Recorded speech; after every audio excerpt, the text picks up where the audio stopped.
By the time the DC animated universe ended, the Justice League's roster had significantly expanded beyond the original 7 members. And each member was a significant hero in their own right, even you Green Lantern, and they were responsible for saving countless lives between them. But who is the greatest hero in the DCAU? And how do you define great? Is it capabilities, their exploits, or the impact they had on the world around them? For the purposes of this video, I'm looking at the number of lives they saved and the chaos they averted. Even with the categorization, there are many candidates on the League's roster. Let's start by looking at John Johns, the Martian Manhunter. When Lex Luthor set his power-copying android Amazo loose on the Justice League, it looked like Luthor had finally found a way to defeat them. Who knows what kind of damage he'd do to the world with that superpowered android under his control. Enter John, who willingly shares his telepathic powers with Amazo and asks him to read Luthor's mind for proof of his deception. Amazo would flee the Earth in anger on a quest of self-discovery, but not before humiliating Luthor. Speaking of Lex Luthor, an argument could be made that he is in fact Earth's greatest hero, after he developed a power-dampening weapon that was used on the multiversal, authoritarian Justice Lords. Imagine the damage a rogue Justice League could have done to the Earth and the worlds beyond our star system. There's also the fact that he learned the secret of the anti-life equation and got rid of Darkseid. But upon reflection, I don't think that one good deed cancels out all of Lex's bad deeds and future bad deeds, so I feel confident in saying hell no to him. Sticking with Justice League members then, perhaps it's Wonder Woman, because she saved 50% of the Earth's population when she stopped the rogue Amazon Arisia from committing genocide after she unleashed a plague that only targeted men. She also prevented the hordes of Hades from escaping the underworld and ravaging the planet. Both of these acts are pretty significant, but I think there are better candidates. How about Hawkgirl? She's a strong contender for title of greatest hero. After all, she betrayed her own people to save Earth after the Thanagarians had earmarked the planet for destruction to build their interstellar transport network. If it wasn't for her intel, no one would have known what the Thanagarians were really up to. And she helped Green Lantern disable the shield protecting the hyperspace bypass generator. Although she did inadvertently cause the Thanagarians to lose their war against the Gordanians, costing untold lives and bringing an end to the Thanagarian Empire. So, yeah, maybe not her. Well, what about the Flash? He single-handedly defeated the composite Brainiac Lex Luthor, Brainior? Lexiac, have we decided what he's called? By accessing the Speed Force and vibrating Brainiac into non-existence. Easy now. Brainiac was a bona fide destroyer of worlds, and that was even before he merged with Lex Luthor and unlocked the ability to evolve. You could make a strong case that the Flash's intervention saved untold lives and spared endless civilizations from Brainiac's compulsive hoarding. Of course, when it comes to heroes that have saved the most people, arguably la creme de la creme is Superman. How many times has he fought off interstellar invaders or interdimensional demons that want to conquer the universe? Oh lord, I've lost count.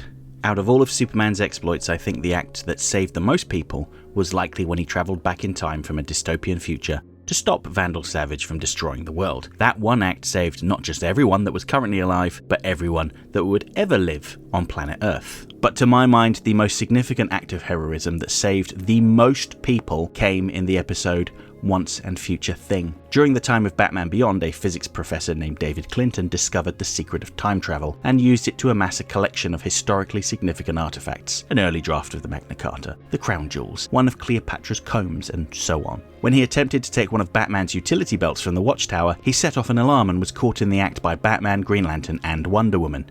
The trio pursued him into a time vortex and found themselves chasing him across time, from the Wild West to the futuristic Neo-Gotham. By this point, Kronos' tampering with the timeline was causing reality to break down and, ultimately, would lead to the end of the universe. Until Batman and Green Lantern pursued him to the beginning of time and stopped him, undoing all the damage he had done. This, I would argue, is the most heroic act, because not only did it save all living people, it saved all living things that ever would exist across the entire universe. A googleplex of beings. As for who gets the crown, it's debatable. It was Jon Stewart's ring that allowed him and Batman to pursue Kronos. Without it, they would have been scattered through time, but at the same time, it was Batman's program that undid Kronos' tinkering. Should we consider it a draw? I think that Batman just about nudges ahead in this case. After all, if it wasn't for Batman existing, Kronos never would have come to their attention, and the universe would have just stopped existing one day. But if we follow that logic, the inescapable conclusion I've reached is that the greatest hero in the DCAU isn't a member of the Justice League at all. They're not even a superhero. It's Andrea Beaumont.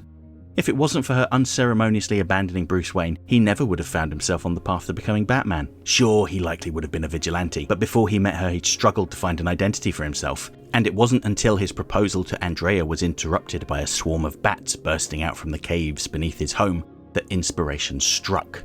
For all we know, without Andrea he may have donned a red leotard, some rigid wings and a domino mask. There's a little Bob Kane joke there for all those people that keep harking on at me about Bill Finger's contributions to the creation of Batman. But anyway, my point is that without the heartache and pain of Andrea's abrupt departure, Bruce Wayne likely wouldn't have become Batman. If she had stayed and married him, then he never would have become a costumed vigilante. If they had never had their relationship, he would have adopted some other costumed identity, and who's to say how that would have gone for him. If he was never Batman, then he never would have attracted the attentions of Kronos, and Kronos likely wouldn't have been caught pilfering items. Batman and Green Lantern wouldn't have pursued Kronos to the dawn of time and stopped him from ever messing with the timeline. In fact, there may not even have been a Justice League at all without Batman, because he was the one that discovered the machination of the Imperium's forces that led to the formation of the Justice League. If they hadn't banded together, who knows what fate may have befallen Earth. And it all happened because Andrea Beaumont ran away into the night with her father and broke a young man's heart. Makes you think, doesn't it? Okay, that's it for this mini essay. I hope you enjoyed it. Some of you may feel that my conclusions have come a little bit out of left field, but it makes perfect sense to me, unsurprisingly. By all means, feel free to share your thoughts on what makes a hero and who you think the greatest one is in the comments below. There's no such thing as a wrong answer. Just remember, keep it respectful. You don't have to agree all the time, but if you want to be part of the conversation, you need to be nice. Anyway, as for what's coming in the future, this week's headline video essay is about the Batman Beyond villain Stalker. That'll be going live on Friday at 7 PM UK time. And on Wednesday, I'll be putting out a tier list of Superman the Animated Series episodes. So please do check that out as well. I'm going to try and do a few more videos like this, especially once Cape Crusader launches, although that will really depend on how much the show resonates with me. As ever, don't forget to like, share, leave a comment, do all the usual YouTube stuff. I have enabled channel memberships and the thanks button if you would like to provide me with additional support. Channel members get early access to my weekly video essay, and sometimes these shorter videos that I decide to make on a whim. If you're a new viewer and want to see even more content from me, be sure to check out our podcast Totally Schway exclusively on this YouTube channel. On a related note, we recently launched a sister podcast to Totally Schway called Totally Schway Flipside that can be found on Totally Schway co-host Mary's YouTube channel. Currently, Mary and I are working our way through the delightful X-Men 97, so please do check that out if that sounds interesting to you. I've included a link to Flipside in the info button above and in the video description. If you could subscribe to that channel, it would be a big help. In the words of Flash voice actor Michael Rosenbaum, go Schway, kick some butt. See you later.